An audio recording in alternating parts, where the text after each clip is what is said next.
Hi guys, I just wanted to make a quick video just to say that GameTrailers just announced via its Twitter account that after 13 years that it's shutting down. And this is actually quite important to me, and I want to talk about why. The thing about GameTrailers was that in the mid to late 2000s, the website made a significant contribution to game journalism, as being a major source for gameplay footage, trailers, and its professional coverage for all things gaming. This was way before YouTube dominated the market and Let's Plays were virtually endless.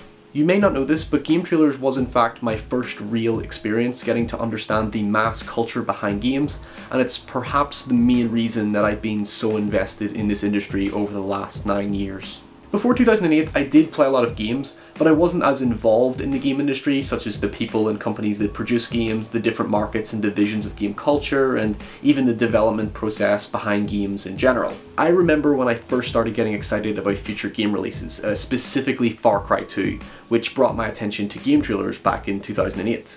This was the first time I ever got invested in the industry, and from then I was quite intrigued and even inspired by the politics and analysis surrounding games, and it brought to life an industry that I previously paid no attention to.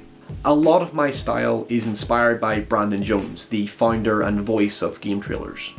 I always loved GameTrailers reviews because of how they diverge away from the traditional criticism and focus on very mature, analytical aspects of the games they're reviewing. It was never about saying a game was good or a game was bad. They give you a very intelligent, structured argument, and I always loved the professionalism in which the videos were produced. It made games look more like a serious topic of discussion in the entertainment industry, and I really admire that.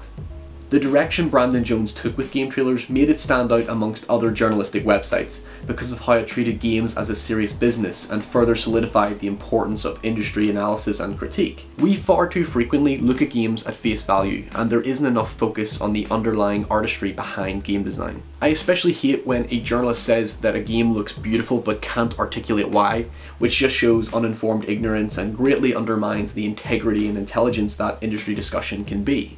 In recent years, I'll admit, I wasn't as involved in GameTrailers because I'm focused on my own endeavours, and I actually have Brandon Jones to thank for that. His articulation, maturity and charm inspired me to find my own voice as someone who talks about games, and I will never take for granted how much I learned watching GameTrailer videos and the Invisible Walls podcast. I learned a lot about video production, writing and presenting arguments, which have had a profound impact on my academic studies and this channel in general. It's also important to remember how GameTrailers enlightened me as a gamer. It made me appreciate games in a whole new way, and it showed me that I could in fact get involved in game production as well.